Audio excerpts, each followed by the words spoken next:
దేవుని పరిశుద్ధ నామమునకు ఘనత మహిమ ప్రభావములు కలుగునుగాక. హల్లెలూయా.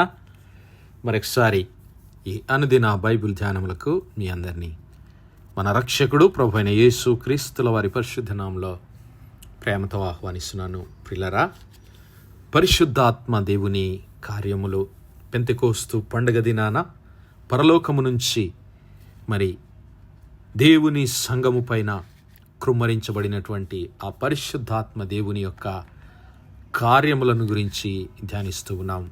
పరిశుద్ధాత్మ దేవుడు మరి మనతో ఉండి మనలో కూడా ఉండి మరి క్రీస్తు ప్రభుల వారిని గురించినటువంటి జ్ఞానమును సాక్ష్యమును మనకు అనుగ్రహించి సర్వసత్యంలోనికి మనలను నడిపించడానికి, దేవుని చిత్తంలో మనము జీవించడానికి పరిశుద్ధాత్మ దేవుడు మనకు సహాయం చేస్తాడు. అలాగే మరి ఆ పరిశుద్ధాత్మ దేవుని కార్యములు పాత నిబంధన గ్రంథ కార్యంలో, పాత నిబంధనలో మనం గమనించినట్లయితే మొట్టమొదటిగా ఆదికాండంలో మనము గమనిస్తూ ఉన్నాము. పరిశుద్ధాత్మ దేవుడు సృష్టిలో మరి తన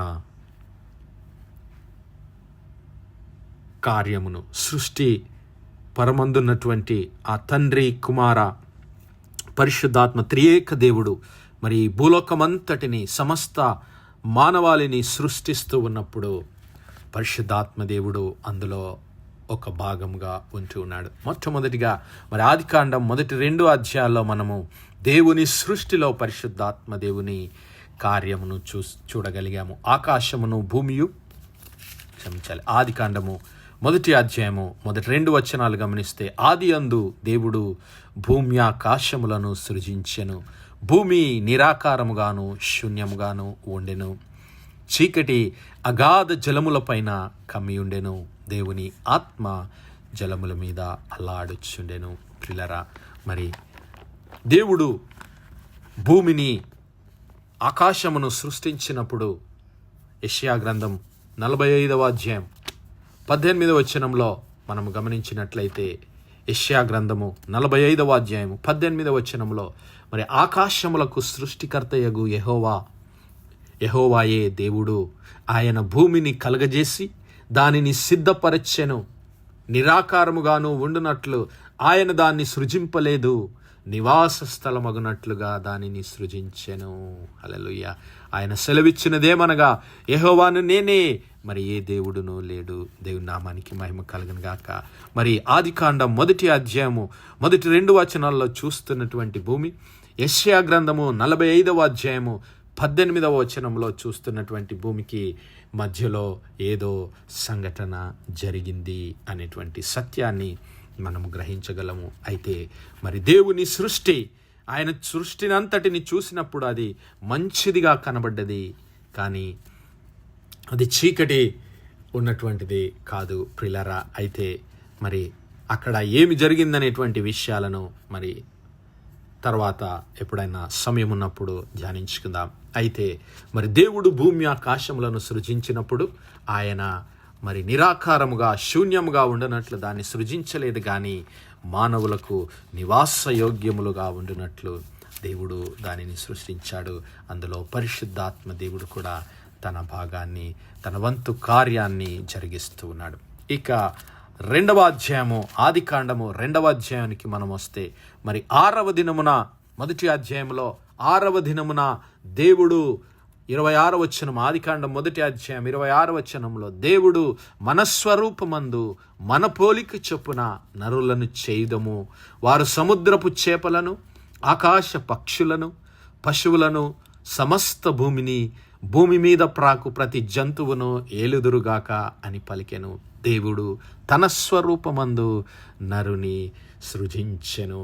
దేవుని స్వరూపమందు వానిని సృజించెను. స్త్రీనిగాను పురుషునిగాను వారిని సృజించెను. దేవుని నామానికి మహిమ కలుగునుగాక. ప్రియులారా, ఇక్కడ దేవుడు సృజించినటువంటి మానవుని చూస్తూ ఉన్నాము. మరి మానవుని దేవుడు తన స్వరూపమందు సృష్టించాడు.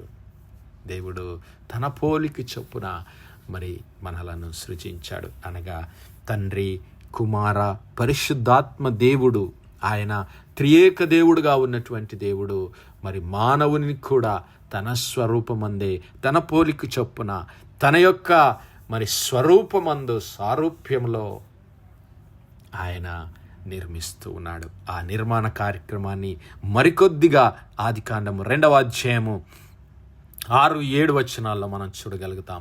అందుకు అయితే ఆదికాండము 2వ అధ్యాయము 4వ వచనం నుంచి చూస్తే, దేవుడైన యెహోవా భూమిని ఆకాశమును చేసిన దినమందు భూమి ఆకాశములు సృజించబడినప్పుడు వాటి వాటి ఉత్పత్తి క్రమము ఇదే. ఆ యొక్క ఆదికాండం 1వ అధ్యాయంలో మరి దేవుడు 7 దినములలోగా ఎలాగో సృష్టిని సృజించాడో, 6 దినములు దేవుడు సృష్టిని సృజించి 7వ దినమున ఆయన మరి 7వ దినమును ఆశీర్వదించి పరిశుద్ధపరచెను అంటూ ఉన్నాడు. మరి ఆ విధంగా దేవుని కార్యక్రమంతటిని, సృష్టి కార్యక్రమాన్నంతటిని ముగించినటువంటి దేవుడు మరి 5వ వచనంలో చూస్తే, ఇదిగో అది వరకు పొలమందలి పొదయు భూమి మీద ఉండలేదు, పొలమందలి ఏ చెట్టునూ మొలవలేదు, ఏలయనగా దేవుడైన యెహోవా భూమి మీద వాన కురిపించలేదు, నేలను సేద్యపరచుటకు నరుడు లేడు. అయితే ఆ తర్వాత ఈ 6 దినములు దేవుడు సృష్టిని జరిగించినటువంటి తర్వాత ఇంకా భూమిపైన అప్పటికి ఏ చెట్లు పొదలు ఏవి మొలవలేదు, ఎందుకంటే అప్పటి వరకు వర్షము కురియలేదు. అయితే ఆవిరి భూమి నుండి లేచి నేల అంతటిని తడిపెను. దేవుడైన యెహోవా నేలమంటితో నరుని నిర్మించి, హల్లెలూయా, దేవుడైన యెహోవా నేలమంటితో నరుని నిర్మించి వాని నాసికా రంధ్రములలో జీవవాయువును ఊదగా నరుడు జీవాత్మ ఆయను.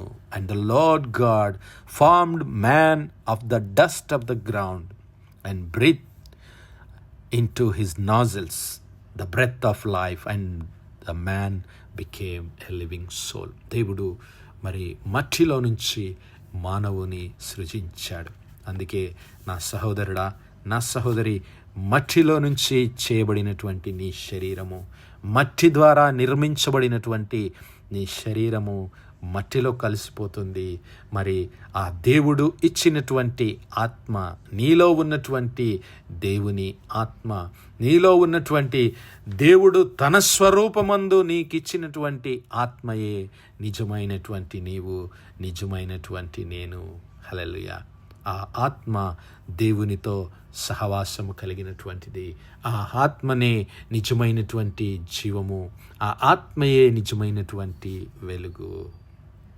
దేవుడు మనలో ఊదినటువంటి ఆయన యొక్క జీవవాయువు, దేవుడైన యెహోవా నేలమంటితో నరుని నిర్మించి వాని నాసికారంధ్రములలో జీవవాయువును ఊదగా నరుడు జీవాత్మ ఆయను. హల్లెలూయా. అంతవరకు మరి నరుడు జీవించువాడే కానీ అంతవరకు ఆత్మ లేదు. అయితే దేవుడు ఎప్పుడైతే నరుని సృజించి నరుని నాసికారంధ్రములలో జీవవాయువుని దేవుడు ఎప్పుడైతే ఊదగలిగాడో అప్పుడు నరుడు జీవాత్మగా మారిపోయాడు.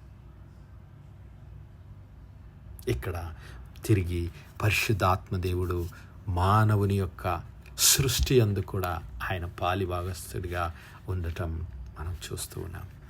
అందుకే దేవునితో మనకు సహవాసమును దయచేయడానికే ఆ పరిశుద్ధాత్మ దేవుడు మరి ఒకసారి మన మధ్యలోనికి వచ్చాడు. మరి ఆ తర్వాత జరిగిన సంగతులన్నీ మనకు తెలుసు.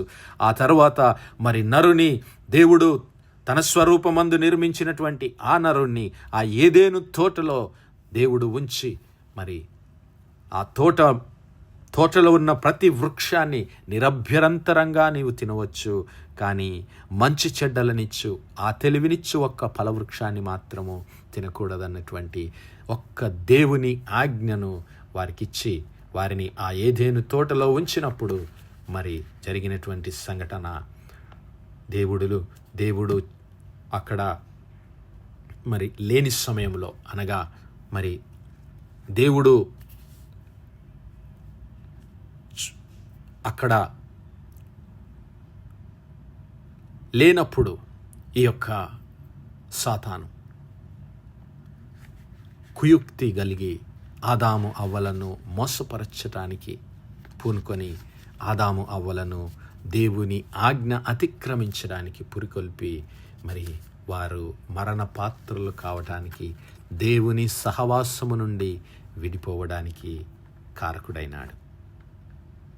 మరి ఈ సాతాను ఎక్కడి నుంచి వచ్చాడు అనేటువంటి ప్రశ్న మనం వేసుకుంటే, సాతాను దేవుని సన్నిధిలో నుంచి త్రోసివేయబడి మరి ఆ యొక్క చీకటి బిలములలో, చీకటి ప్రదేశములలో సంచరిస్తూ ఉన్నాడు. దేవుని సన్నిధిలోనికి మరి దేవుని సన్నిధిలోనికి అప్పుడప్పుడు వెళుతూ, యోబు గ్రంథంలో మనం చూడగలం, దేవుని సన్నిధిలోనికి సాతాను వస్తూ ఉన్నాడు. యోబుకు వ్యతిరేకంగా మాట్లాడుతూ ఉన్నాడు. అయితే ఆ సాతాను, ఆ లూసిఫర్ మరి ఇక్కడ ఏదేను తోటలో దేవుడు చేసినటువంటి ఆదాము అవ్వలను మరి మోసగించి దేవుని ఆజ్ఞకు అవిధేయులు కావడానికి వారి హృదయాలను ప్రేరేపించి దేవుడు తినకూడదన్నటువంటి ఆ ఫలములను తిని వారు మరణాన్ని కొని తెచ్చుకున్నారు. లేదంటే అంతకు ముందు మటుకు వారు దేవుని స్వరూపమును కలిగినటువంటి వారు, దేవుని ఆత్మను కలిగినటువంటి వారు, దేవునితో సహవాసము కలిగి దేవుని సన్నిధిలో ఉన్నటువంటి వారు. ఎప్పుడైతే వారు దేవుని ఆజ్ఞకు అవిధేయత చూపారో వారిలోనికి మరణము ప్రవేశించడం జరిగింది. అందుకే దేవుడు అన్నాడు, ఇదిగో ఈ తోటలో ఉన్న ఫలవృక్షములన్నిటిని మీరు నిరభ్యంతరంగా తినవచ్చు, అయితే మంచి చెడ్డలనిచ్చు ఫలవృక్షాలు మీరు తినకూడదు, మీరు వాటిని తినుదినమున నిశ్చయముగా మరి చచ్చెదరు, మరణించెదరు అన్నాడు. మరణము అంటే ప్రియులారా దేవుని నుంచి ఎడబాటు. ఆ మరణాన్ని గురించి దేవుడు వారికి బోధించాడు. ఈ లోక సంబంధంగా చూస్తే మరణము అంటే ఈ లోకంలో ఉన్నటువంటి ప్రియుల నుంచి ఎడబాటు కలిగి మరి పరలోకంలోనికి వెళ్ళిపోవడమే. క్రైస్తవులముగా, దేవుని బిడ్డలముగా, క్రీస్తును నమ్మినటువంటి వారిగా మనకున్నటువంటి ఆధిక్యత ఏమిటి అంటే ప్రియులరా, మరణము అనగా కేవలము ఈ లోక సంబంధమైనటువంటిదే. మరి ఈ లోకంలో ఉన్నటువంటి ఈ మనుష్యులకు నిన్ను వేరు చేస్తుంది, కానీ దేవుడు అనుగ్రహించినటువంటి ఆత్మ తిరిగి ఆయన యొద్దకు వెళ్ళిపోతుంది. నరుని నాసికా రంధ్రములలో దేవుడు ఊదినటువంటి ఆ జీవవాయువు, ఆ జీవించు ఆత్మయే నిజమైనటువంటి నీవు, నిజమైనటువంటి నేను. కాబట్టి ఆ పరిశుద్ధాత్మ దేవునితో నేను తిరిగి సహవాసం కలిగి దేవుని నిత్య రాజ్యంలో, దేవుని నిత్య జీవంలో పాలిభాగస్థులమవుదాం. అట్టి కృప, అట్టి ధన్యత దేవుడు మనందరి జీవితాల్లో దయచేయునుగాక. ఆమేన్, ఆమేన్, ఆమేన్. ప్రార్థించుకుందాం. హల్లెలూయా, హల్లెలూయా, హల్లెలూయా, హల్లెలూయా. స్తోత్రము, స్తోత్రము, స్తోత్రము, స్తోత్రము, స్తోత్రములు తండ్రి. అత్యంత కృపాభరితుడవు, అత్యున్నత సింహాసనంపై ఆసీనుడవైన మా ప్రియ పరలోకపు తండ్రి, చిమ్మగలిగిన మా దేవ, సైన్యములకు అధిపతి వగు మా యెహోవా తండ్రి, కృపా కనికరములు గల మా ప్రభువా, సూర్యోదయం మొదలుకొని ఇంత మటుకు మా తండ్రి మీ చలనెక్కల నీడని భద్రపరిచి అయ్యా మరొకసారి మీ ప్రియ కుమారుడు మా ప్రభువైన యేసు క్రీస్తుల వారి పరిశుద్ధ నామంలో దేవా మీ కృపా సన్నిధానంలో ప్రార్థించడానికి సజీవ లెక్కలుంచిన దేవా మీకే స్తుతులు, స్తోత్రాలనైనా దినమెల్లా మీ యొక్క పరిశుద్ధాత్మ సహాయము, ఆదరణ, సహవాసాన్ని మాకెల్లవేళలా అనుగ్రహించి నడిపిస్తున్న దేవా మీకు స్తోత్రాలు. అవునయ్యా, మీ యొక్క పరిశుద్ధాత్మ దేవుని సన్నిధిని మేము పొందుకొని అయా పరిశుద్ధాత్ముడు అనుగ్రహించేటటువంటి శక్తిని పొందుకొని దేవా తిరిగి మీ సహవాసంలో మేము జీవించడానికి క్రీస్తు ప్రభుల వారి పరిశుద్ధ రక్త ప్రోక్షణలో మా హృదయాలను శుద్ధీకరించుకొని దేవా మీ కొరకు నమ్మకమైన సాక్షులంగా, ఈ లోకంలో బలమైన సాక్షులంగా జీవించే కృప దయచేయమని వేడుకుంటున్నాం. అయా పరిశుద్ధాత్మదేవా మమ్మల్ని అందరినీ దేవుని చిత్తంలో అయా దేవుని చిత్తాన్ని నెరవేర్చేవారిగా మా జీవితాలను అయా మీ మహిమార్థమై సమర్పించుకొని మీ రాజ్య స్వార్థ వ్యాప్తిలో మేమందరం పాలిభాగస్థులమై కృప దయచేయమని వేడుకుంటున్నాం. కనికరము గల మా తండ్రి, ఈ వర్తమానాలు వినిచున్న మా ప్రియ బిడ్డల కుటుంబాలన్నిటిని దీవించండి, ఆశీర్వదించండి. ఆయన మీ యొక్క పరిశుద్ధాత్మ అభిషేకము, మీ యొక్క పరిశుద్ధాత్మ కృమ్మరింపు ప్రతి బిడ్డ జీవితంలోను కుటుంబంలోను దయచేయమని వేడుకుంటున్నాం. బిడ్డలను మీరే నడిపించండి. మీ మార్గములలో, మీ నీతిలో, మీ వెలుగులో బిడ్డలను ప్రతిష్ఠ చేసి మీ నామ మహిమ ఘనత కొరకై బిడ్డలను, కుటుంబాలను, సంఘములను వాడుకోమని మహిమ ఘనత ప్రభావాలు మీకే చెల్లిస్తూ మా ప్రభును మీ ప్రియకుమారుడు మా రక్షకుడైన యేసు క్రీస్తుల వారి పరిశుద్ధ నామమున ప్రార్థించి వేడుకుంటున్నాం మా పరలోకపు తండ్రి. Amen, amen, amen. God bless you all. Praise the Lord. Shalom.